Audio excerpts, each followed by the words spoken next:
All right, everyone, we're going to get started. I know we're running a couple minutes behind, so the transitions have been quick, but we'll go ahead and dive in. Thank you all for being here. You are at Cheers, Now Let's Eat, Nutrition and Swallowing in DM. My name is Kate Beck. I'm the Director of Development. I've talked to most of you by now. Really glad to see you all here. Today's session is 45 minutes, and it will begin with a presentation followed by a Q&A. So please save your questions for the Q&A portion. We'll try to save about 10 to 15 minutes for that at the end, probably about 10. And this session will be recorded, and MDF will send the recordings out to registered attendees later this year. There will be, we don't have to run any mics back and forth for the question and answer, so just go ahead and raise your hand and later we'll answer your question. This session is provided by Carolyn Martinez and Anna Miller. Carolyn is a speech pathologist at Houston Methodist, and Anna is a dietitian at Houston Methodist. Please give a warm welcome to our presenters. Hi, can you hear me? Yes. Perfect. I'm Anna. I'm the dietitian. So today we are going to start off talking about nutrition. So with nutrition, we all know how very important it is. I know a lot of the times when you hear calories, you hear, oh no, not good. However, we need calories in our diet. So we need, and calories consist of not just your typical like bread, ice cream, anything like that. So it actually consists of protein, carbohydrates, and fats. So our proteins are anything that comes from an animal, like your chicken, your fish, any of your meat, eggs, dairy products. Other protein sources are actually like beans and lentils and tofu. And then when it comes to carbohydrates, that is your fruits, your vegetables, your bread, like your whole grain products, and then your fats. So your fats are your oils, some of your nuts, your seeds, and it is some of the fish products too.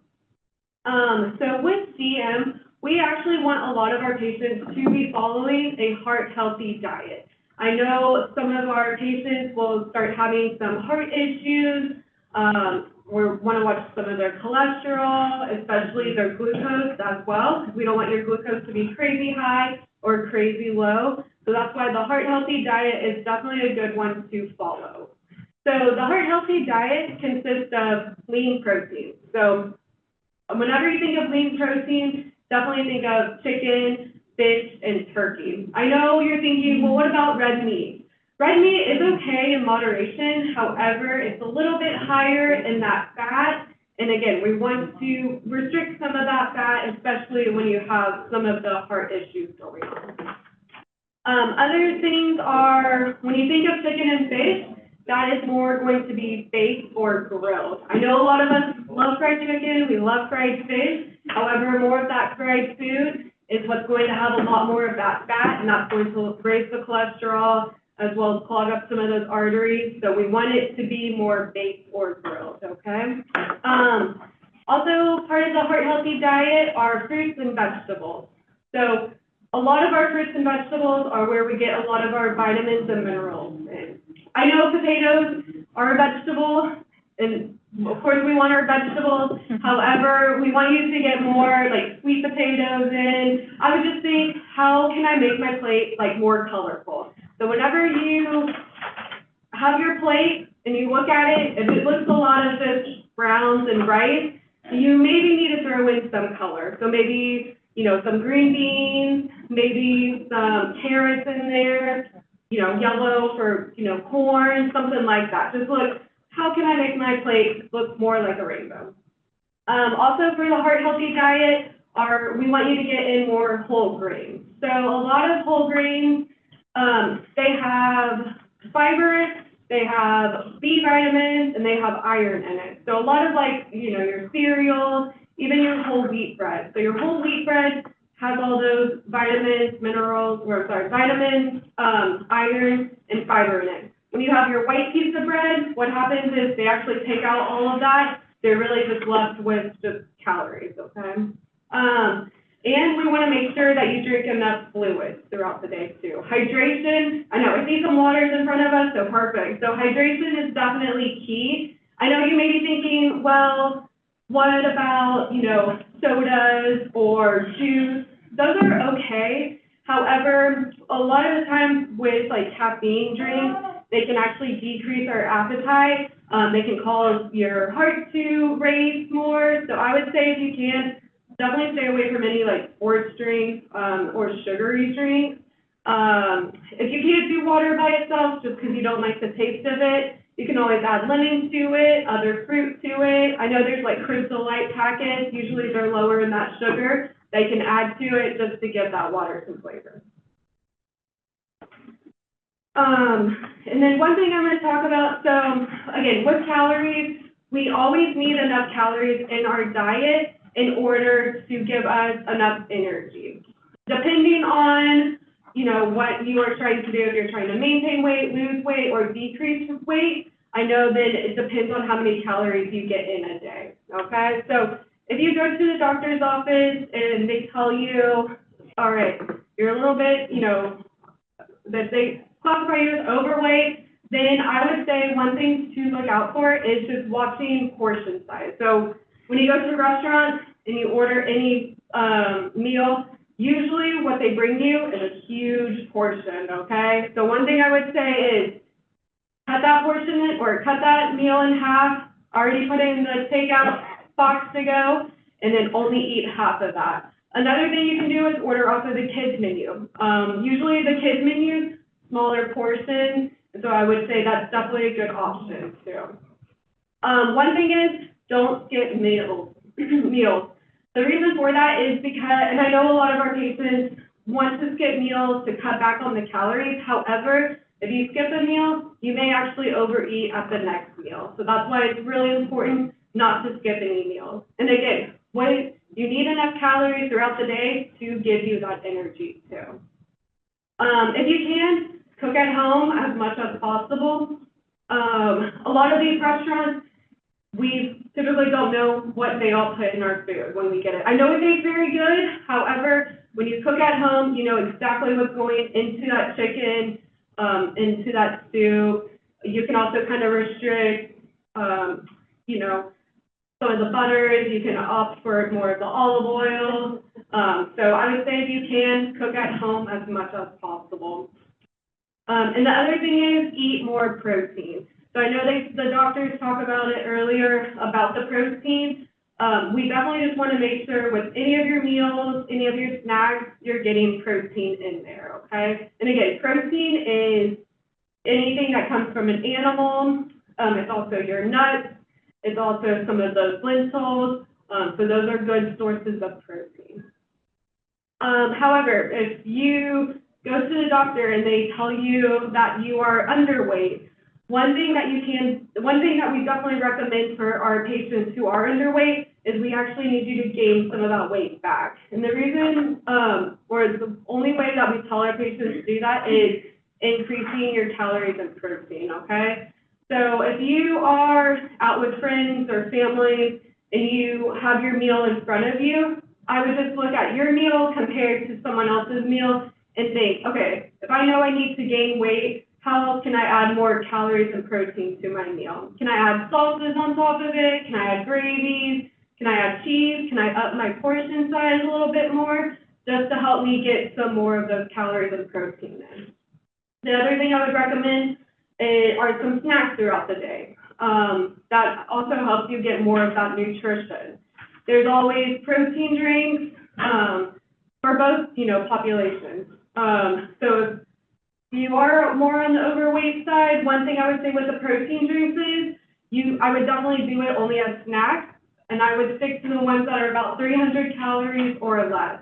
If you are on the underweight side, when you're wanting to do the protein drinks, I would say reach for more of those like 400 plus calories to help get more of that nutrition in, okay?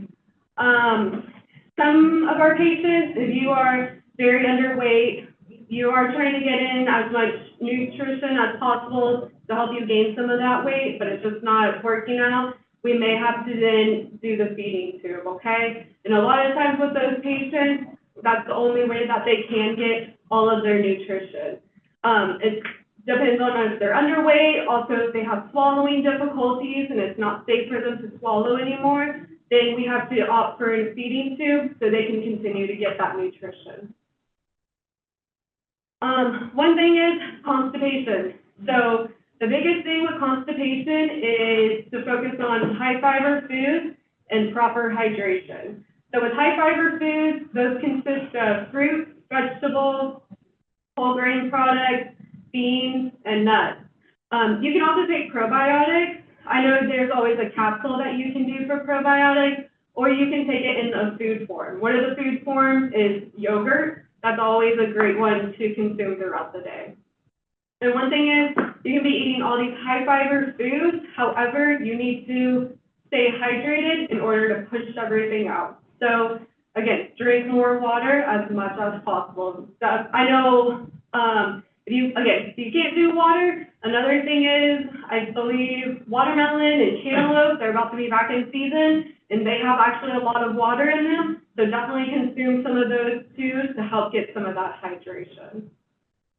And again, just most important part is, I understand with, having fatigue, it may be harder to cook at home. And so going through a drive-through may be a lot easier. If you are going through a drive-through, continue to still follow the heart healthy diet, which, let's say you go through Chick-fil-A or something, instead of getting like the regular nuggets, maybe get like the grilled nuggets. Instead of getting the fries on the side, maybe get like a fruit on the side, a salad on the side, something like that. Again, just to get more of those fruits and vegetables in, because we want to just monitor the heart issues as well as those glucose levels, okay? And then I'm going to let Carolyn.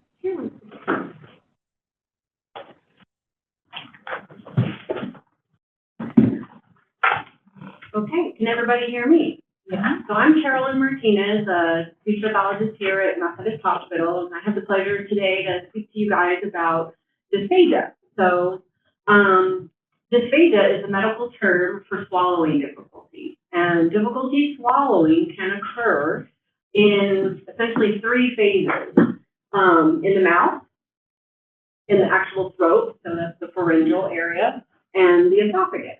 So patients with DM can exhibit swallowing difficulty in one of the phases, two, or all three of the phases.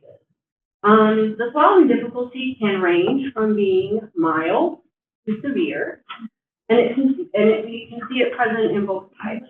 Although type 2, typically the symptoms are generally more mild in nature.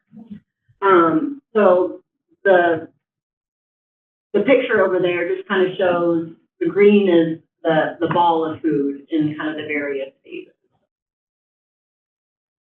So in common, like I said, there can be a range of some difficulty swallowing, and some common symptoms or complaints, difficulty chewing the food or moving the food or the liquid in the mouth. The tongue just is not doing a good job to actually form this ball of food to move it, or the lips are not able to fully close to seal off the oral cavity so there's enough pressure to generate a swallow. If you sit here with your mouth open, try to swallow. It's very hard to do. We need pressure. Another symptom might be coughing or throat clearing, or actually choking, some choking incidents when somebody's eating and drinking. That can indicate that somebody is not, the muscles of the throat are not doing an adequate job to close off that airway. So when the foods and liquids are coming down, some of that material that they're trying to swallow could be entering into the windpipe instead of the eating tube, the esophagus.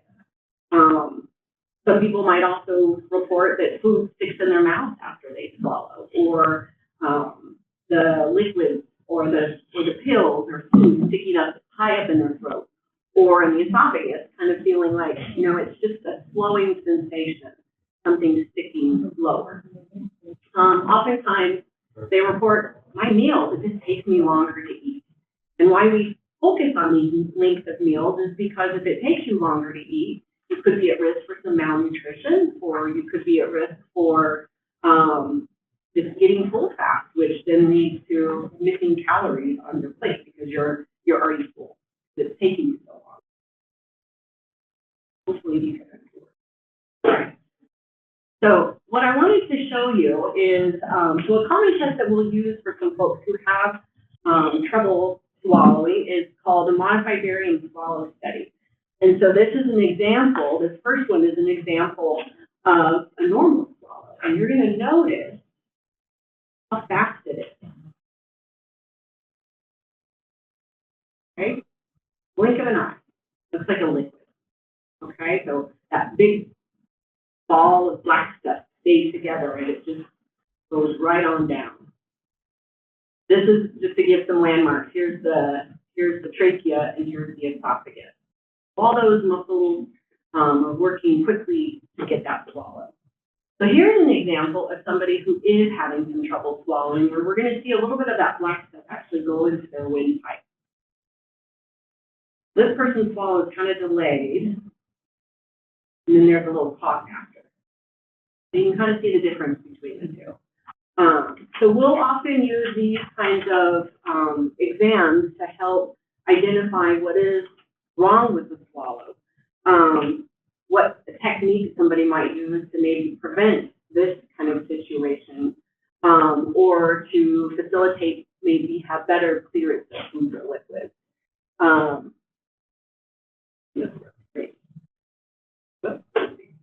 There we go.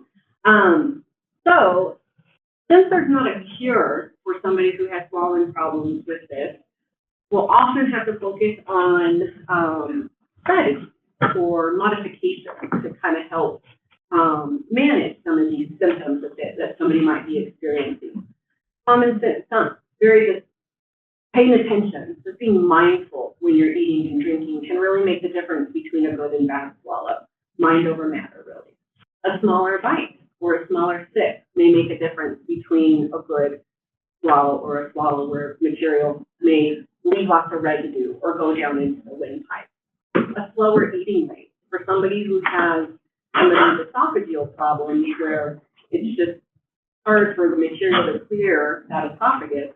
Giving that time between picking up the spoon and taking that next bite could be a strategy to minimize the issue. Swallowing multiple times. If something's not clearing out of that throat on that first swallow, maybe you need to do 2 swallows for each bite of food. Could be a strategy. So we don't get this collection that sits in the throat that then could be later on the 4th swallow, a little bit of that material enters the airway. Alternating solids and liquids. So taking a little sip of liquid after the solid food to help, again, clear it out of the mouth, clear it out of the throat. Sometimes we'll often recommend modifying some textures. So if you can look at this little, so in this picture at the top, so it has some carrots. And you can see in one bowl, the carrots are kind of chopped into just bite-sized pieces. So that's an example of a modified consistency. The next one down is kind of the carrots are a little more finely ground, and then the final bowl is the carrots are more in a puree consistency. So that's an example of how somebody can take a regular food and just do some simple modifying to help facilitate a better swallow. Another example is this position. So during that exam, we'll test out different positions to help somebody swallow better. So a common one we'll use is a chin down position. So you can see that individual with her head down as she's swallowing as a compensatory strategy. In looking at the website, the Myotonic.org, the MDF website, so there's a great amount of information, and Anna and I were just like pulling all kinds of stuff off of that for our talk. So one thing that I wanted to highlight is this MDF cook, and we have a couple examples over here on the table. And what I liked about this resource, it gives some nice, just a great description again about what swallowing difficulty is. And then it also goes into a little more detail about some of the different modifications of foods. And it also has, you know, it's easy for us to say, well, just soften the food. But, you know, folks need like a recipe to follow. So what I liked about this is that there's some actual recipes in here. So how you might go about doing that. And I'm assuming you have all the heart healthy approved types of foods that Anna just previously spoke about. And then another resource is the nutrition guide.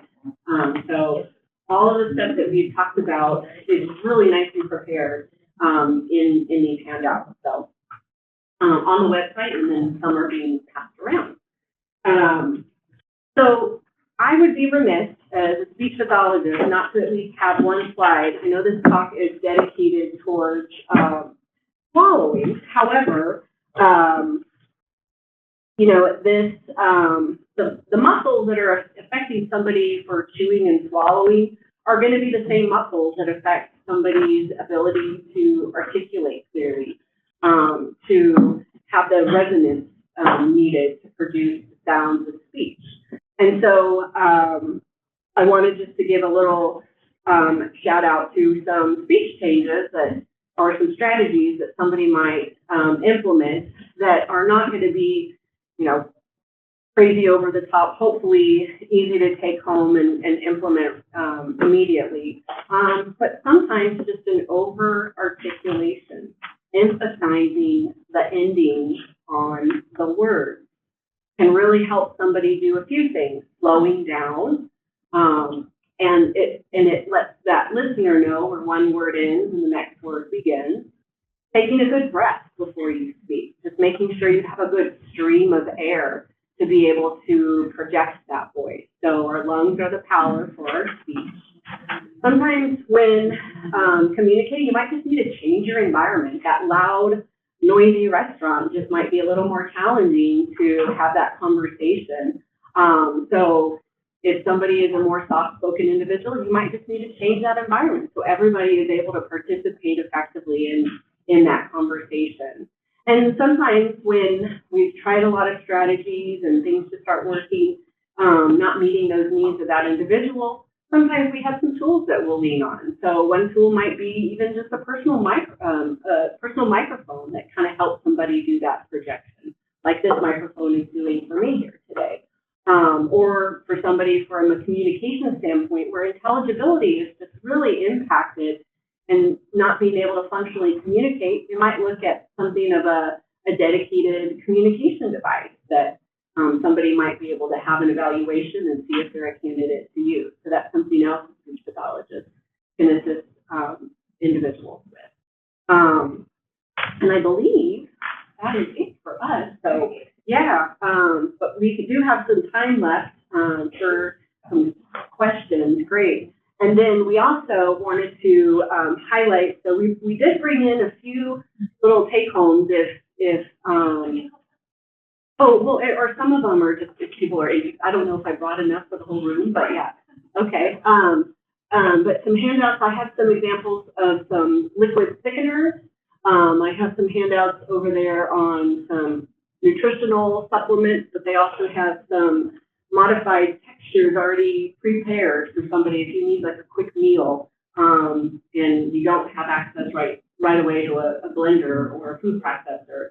Some of these types of textures of food can already be prepared in that manner. So so that makes it easier for doing some of those diet modifications. So feel free to take or peruse, and if somebody needs more sample kits, I can, this company is very generous and they will send sample kits to any individual that we request. So, but yeah, questions? Can you talk a little bit about the personal microphone? Yeah, so this is just one example. So this is something that even like an Amazon purchase. So it's as you can see, this is so they come in all shapes and sizes. But basically it's just a little microphone that sits here. The amplifier is something that somebody might wear on their hip or if they're in a chair or something, it might sit on their chair, and it just does. The microphone is doing the job for them. But I'm being amplified from this. So somebody's not having to put all of that extra effort into being a louder talker. So Is it always that big, or should I just look on the again, this is, I just threw in a picture of a guy. But yeah, I have, I'm happy to email you a handout that I will often refer to patients. Yeah. Yeah. I think we have, there. Did we put our, yes, we did put our email addresses on there. Okay. Should have ended this happen. Yes. Yeah. Oh, okay, next. In the back.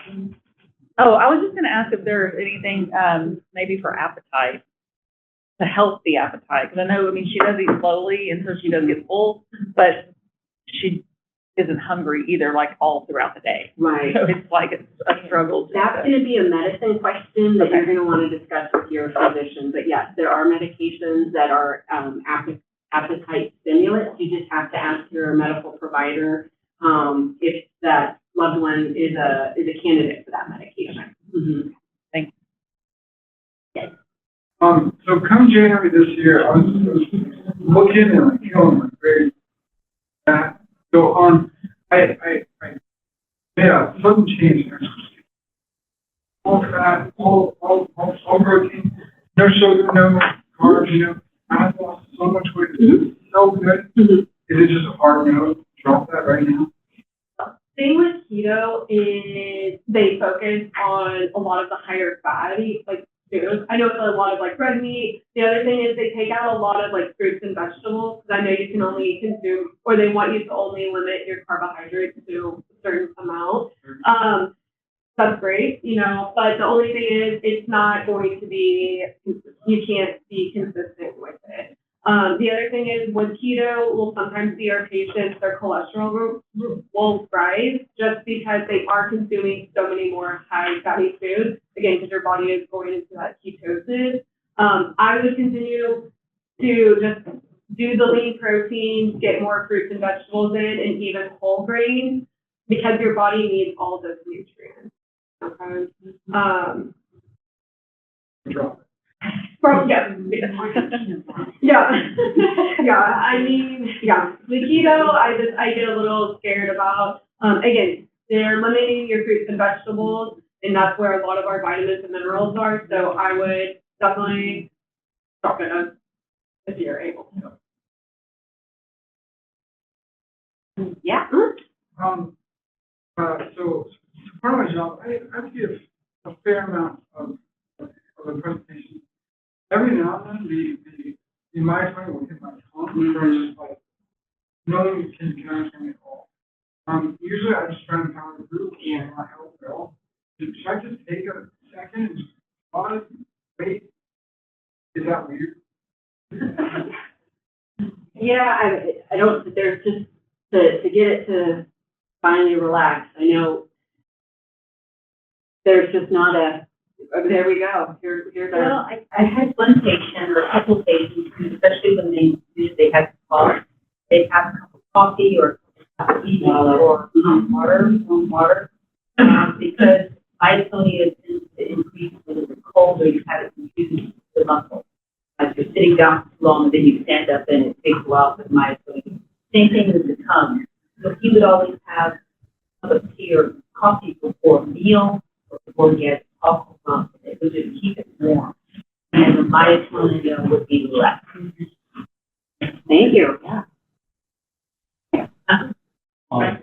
In the back, and then. I would just say on that too, we just came back from a visit to Dr. Sampson in California, and if you don't know if you have tongue myotonia, she did a test with Michael. She just said, stick out your tongue, and she laid it up and sideways and tapped it, and then they look, I guess, napkin ring kind of thing, and very sensitive, very sensitive cold. Okay, and then she said the mixilotine, on top of that, I know it has a heart implication and has to be approved by cardiologists and such, but that was something they said would help with the tongue myotonia.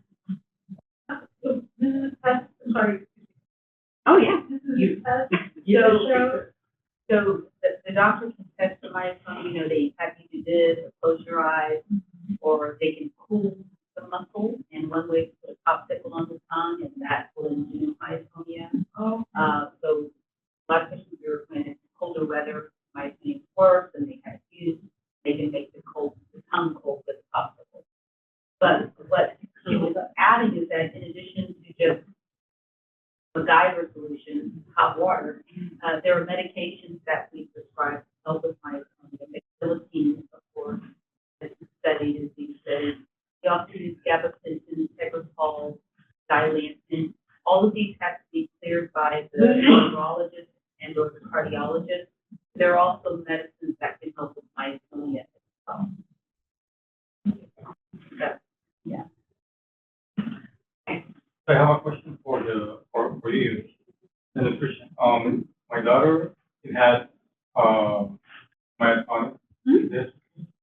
She has a low weight, but she got some tests and the cholesterol got a little bit higher, and we need to know if we can increase the calories and also the protein, because the doctor says that the cholesterol will be getting higher because of calories and protein. So I need to know if we can increase just to get gain weight, or what we can do in this case, because the cholesterol is gonna be higher than.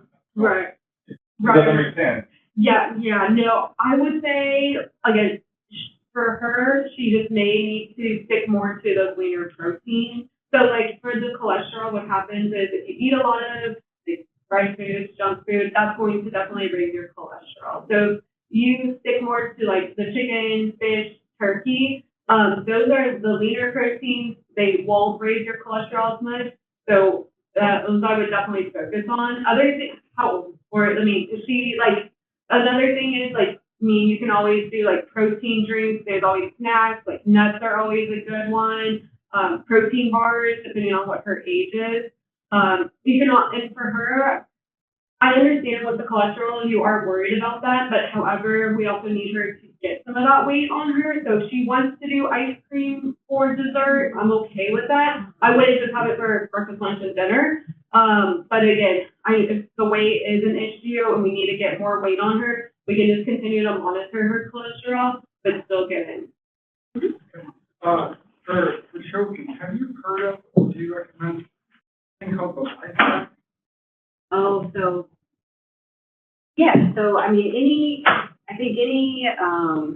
caregiver or individual who, or parent, I remember with my daughter, and I worked with swallowing disorders, and as she was learning how to, my first child, as she was learning what it feels like to have food in her mouth and to watch these, like, her missed swallows, but she needed to learn how to do that because she learned how to swallow correctly. And so, even I know she has the protective mechanism, but yes, so I understand absolutely if somebody wants to invest in, if you're at a very high risk for choking, or just, I know households in general just keep these devices, but yeah, so, knowing a Heimlich maneuver, being familiar with those steps as a caregiver, or even knowing how to do it on yourself, or some of the suction tools that, so definite proponent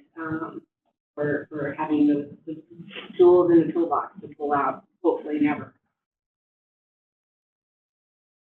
I just want to know something that happens to me. Every time that I am eating, when I am almost full of food, I got people. Okay, go. Yeah, I mean, it's, it's like slightly all the time. When I am almost full of food of my meal, I got that. I mean, it's like 3 times sometimes, or sometimes it's like 10 times. Yeah, but I mean, it's always. So I don't know if it's normal or not. So, I mean, I just want to know if it's coming with the, the one that, because of dysphagia. I don't know if it's Yeah. normal or not. So in that kind of so like a gastroenterologist, so as a speech pathologist, we tend to manage oral and pharyngeal swallowing disorders, kind of not necessarily the esophagus. So a gastroenterologist is the professional that manages those types of disorders. But hiccups, it's essentially the spasm of the diaphragm there. And I don't know that I really know that that's a correct, but something to bring up maybe with a gastroenterologist to maybe look that up is what I would recommend. Yeah. Thank you. Mhm. Okay, yeah. Well, I appreciate everybody's time and thank you for questions and keep working yourself to any of the handouts. Thank you so much.